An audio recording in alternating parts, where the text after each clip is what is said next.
Assalamualaikum kami ucapkan kepada hadirin sekalian yang berbahagia.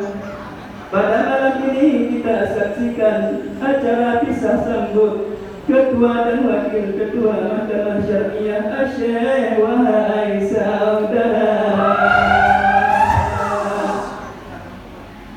Kepada Bapak Benteng Benut Aceh beserta Forkopimda Aceh, salam hormat kita sampaikan atas berkenan menghadiri acara. Salam hormat juga kita sampaikan kepada Ketua Pengadilan Tinggi Agama seluruh Indonesia yang masih berada di Provinsi Aceh, wahai saudara.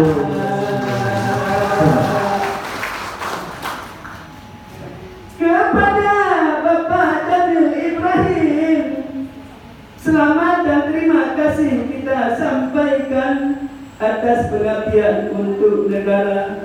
Banyak prestasi yang telah Bapak sumbangkan sebagai bukti Bapak berbuat untuk bangsa dan negara tercinta.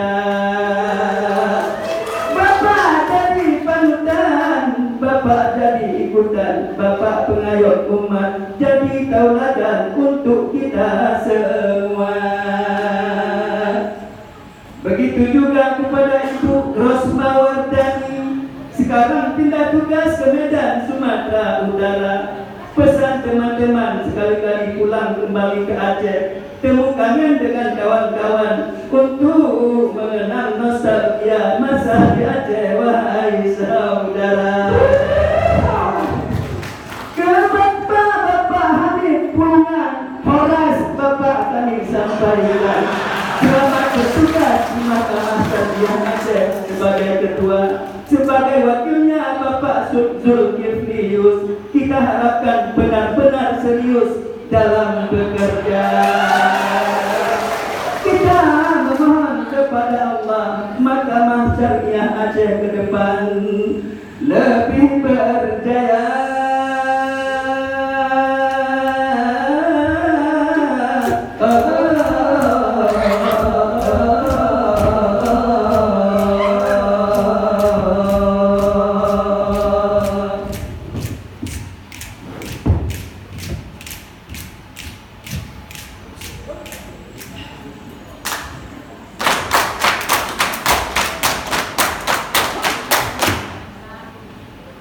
Di waktu subuh terdengar suara azan, lepaskan selimutmu, ambil air sembahyang, bersama-sama menuju tuntas seruan, salat berjamaah kita laksanakan, bersama-sama menuju seruan, salat berjamaah kita laksanakan. Mudik dalam dunianya setan hidayah. Mudik dalam dunianya setan hidayah. Hidayah, hidayah, pemandu hidayah. La la la la la la la la la la la la la.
Assalamualaikum warahmatullahi wabarakatuh.